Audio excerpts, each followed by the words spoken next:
people say conspiracy theory.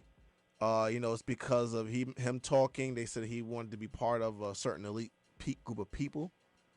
Then he felt like the lifestyle that they was doing, they were trying to take his soul, and he wanted his soul back. So people felt like he had to go because he knew a little bit too much. Do you feel that Suge Knight set him up? That's a really good question. It's a very interesting question. Welcome to Radio Docs, where we jump down the rabbit hole of the world of death row and the theories about Suge Knight, LAPD, and LVPD. Who had the motive to kill Tupac and Biggie? Make your own decision, and make sure to put your comment below so we know what your thoughts are on who shot Tupac and Biggie. Should we believe law enforcement's narrative being it keeps changing?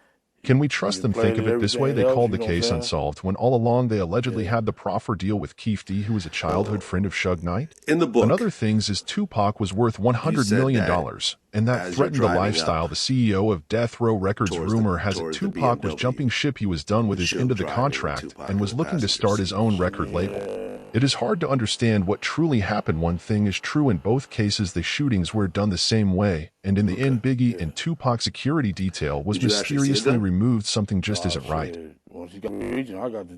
So someone from your car started shooting at Tupac and Suge. You're ready for the sound that'll move your feet. Hip-hop and R&B, you know we can't be beat. It's the year to the street show with DJ Harmony. We keep it fresh and we keep it real, that's our guarantee. We bring the hottest jams straight up from the underground. From the old school classics to the new school sound. DJ Harmony mixing, catching all the vibes. Turn up the radio, let's take this ride, oh yeah. Tune into a show, we keep it.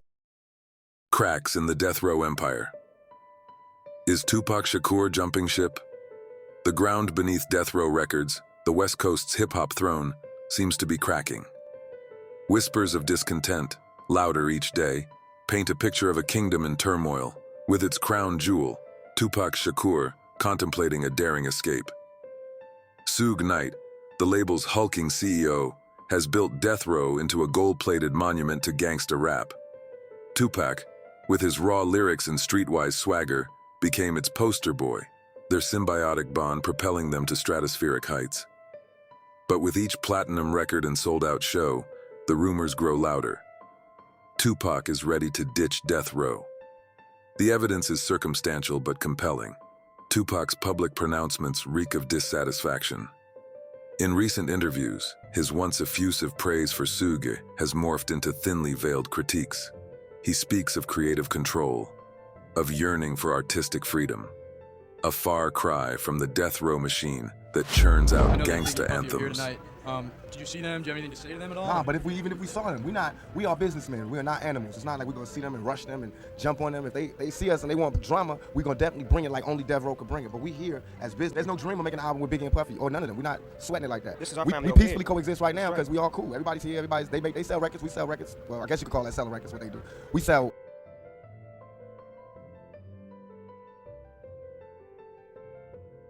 Who Shot You became a song that upset Tupac, and of course Biggie was the one who wrote the song. At the end of the day, the song would be art imitating life for both rappers.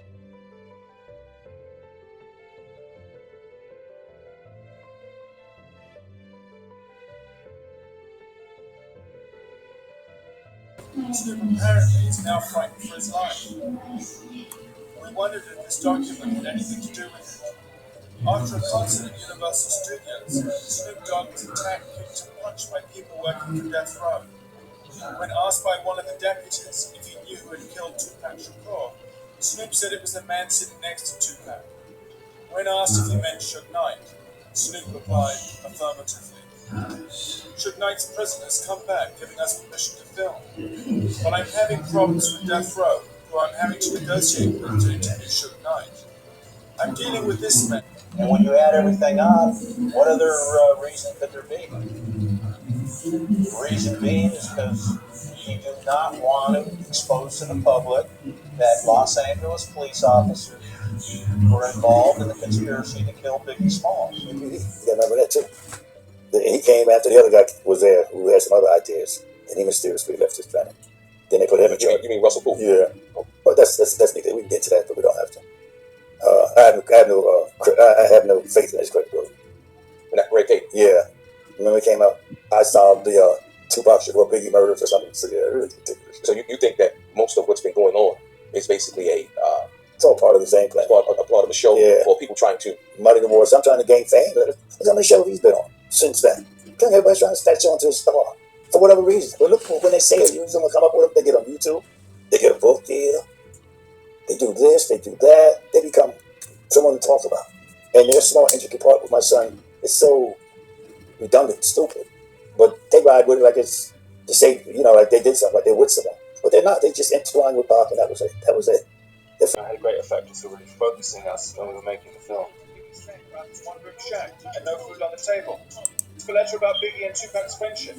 She blamed its breakup on a dispute between Suge Knight at Death Row Records and Puffy at Bad Boy Records. All it was a Puffy and Suge Knight war.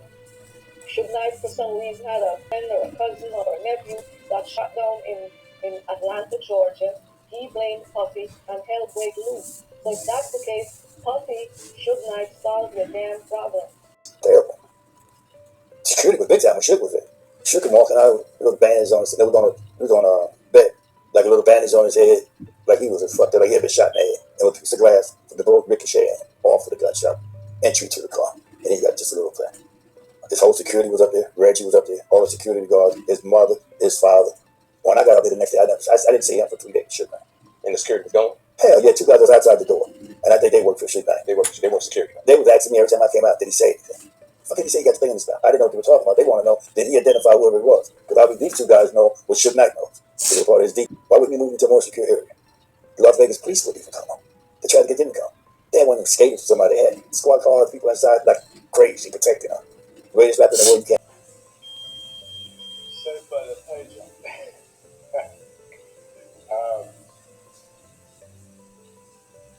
It's fine. What I've been told. And that person's in Death Row Records. Yes. So when that should come to that. I don't know whether he's successful or not. Let's make it seem as if Bad Boy Records had something to do with the shooting of Tupac Shakur, which by no means whatsoever was the remotely the case. This is Suge Knight in his Death Row offices. I wondered if he was the victim of his own gangster posturings, the diamond earrings, the Havana cigar. This is the Suge Knight, custom-made electric chair. And then there was a statement Suge Knight made about him and Tupac, seen here minutes before they were shot at. Suge Knight didn't help his credibility by saying he had a bullet stuck in his head, when in fact medical evidence showed he was only scratched by a piece of flying glass.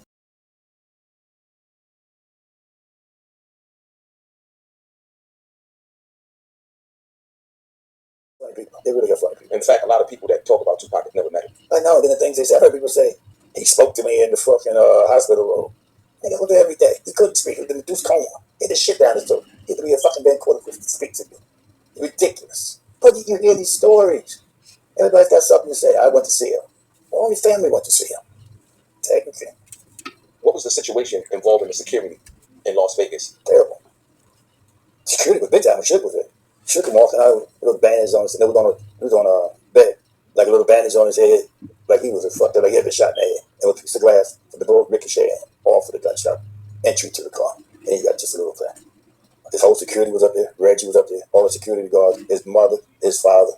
When I got up there the next day, I didn't see him for 3 days. Suge Knight. And the security From the underground, from the old school classics to the new school sound.